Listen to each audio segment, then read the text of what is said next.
Hey guys, Tad Rada here with Cage Rat Baseball, and today I want to talk a little bit about the fundamentals of hitting, whether you're just starting out at 5 years old or even if you're 15, 16, 17. It's always good to go back to the fundamentals and simplify. I think in today's digital world and all the videos out there and all the different hitting gurus, people try to overcomplicate the hitting process so much. And in all reality, until you reach a very, very high level of bat speed and swing consistency, a lot of those things don't necessarily matter. What matters is you're an athlete in the box and that you have some good timing and sequencing about yourself. So these things apply to my 6-year-olds.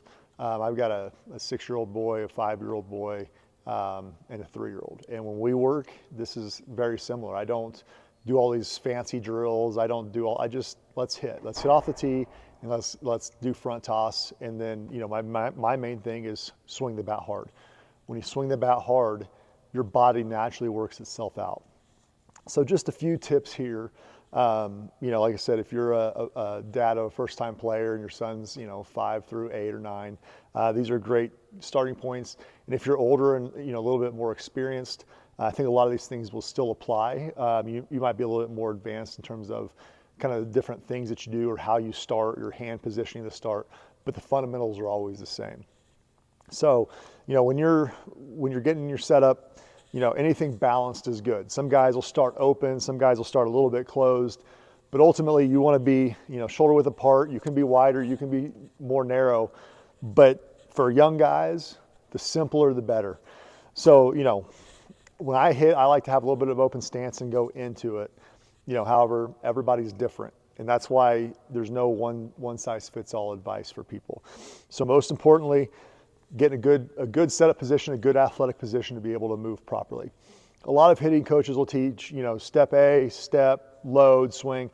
I don't like to put it in that order because then kids become choppy and it becomes non-athletic. What I like to tell guys is just weight shift into the ball, load your hands and swing as hard as you can. If you can do those things, your body is going to fire over time properly. So good setup, whether it be a little bit open. Let's start straight with young guys and then go from there. Step and load at the same time and then swing. That's really as simple as it gets. Simplify hitting first. More advanced guys take things out of their swings. They don't add to their swings. Always remember that. So be athletic. I don't like the no step. I don't like all that. Just be athletic and swing. It makes your swing adjustable. Step and load. That is the sequence that you're looking for. If you're wider and you step less, that's fine. But as this leg goes in, you load your hands and you feel like you're pulling that bow and arrow back. Again, I can't reiterate this enough. Make it simple. The most important thing is how many swings are you taking? Your body is very, very good and very natural about, as the ball's coming in, working properly. If you're trying to swing with some intent and some bat speed and you're just letting it be loose. Too many coaches overcoach. So again, one more time, like I said, it doesn't matter where you start.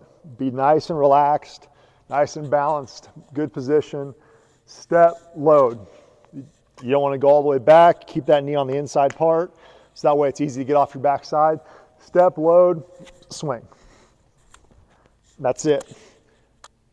Your player, whether if he's 5, 6, 7, the most important thing is just going out and swinging. Playing wiffle ball.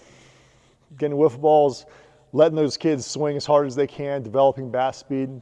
My kids love it. We'll come in here and we'll be in the facility and we'll do tee work and we'll do front toss. But last week we picked up a really light wiffle ball bat. I flipped it to them and they were just turning on baseballs. And my son's swing actually that day was the best it's ever looked.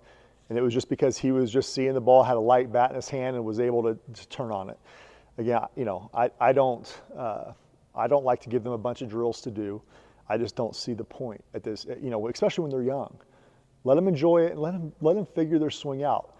The hand-eye coordination is so important at that age as well. So as you're flipping them balls, they're going to swing and miss a ton. Don't stress about it. A Division I baseball player is not getting recruited at 6 years old, at 8 years old, at 10 years old, at 12 years old. Let the boys enjoy it. if they let them fail. I think that's such a big piece of this is the boys have to fail.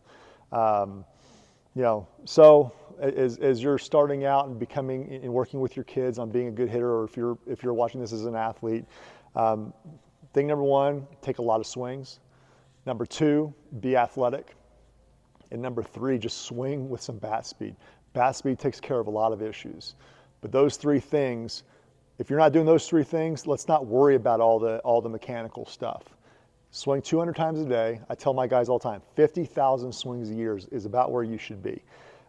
Division I guys are probably 10 or 15% more than that.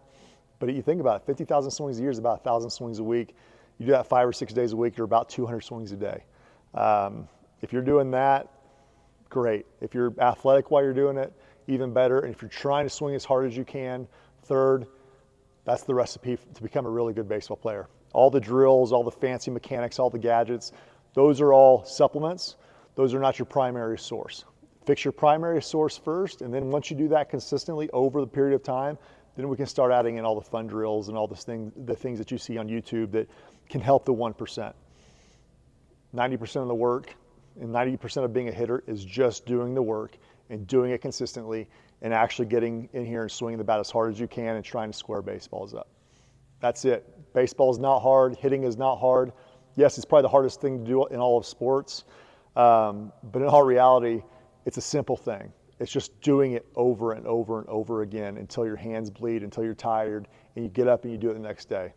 Don't let the fear of failure really set you back. So many guys will have a bad day, and then the next day they'll have a bad day, and the next day they'll have a bad day, and that's just part of it. You work through those types of things over time. So I hope you enjoyed the video. Please subscribe. Please let me know if there's any questions or anything that you'd like to see me talk about. I just want to simplify this for everybody out there. It's really not that hard. Just do the things you're supposed to do, and then we can add complexity over time. Have a good one.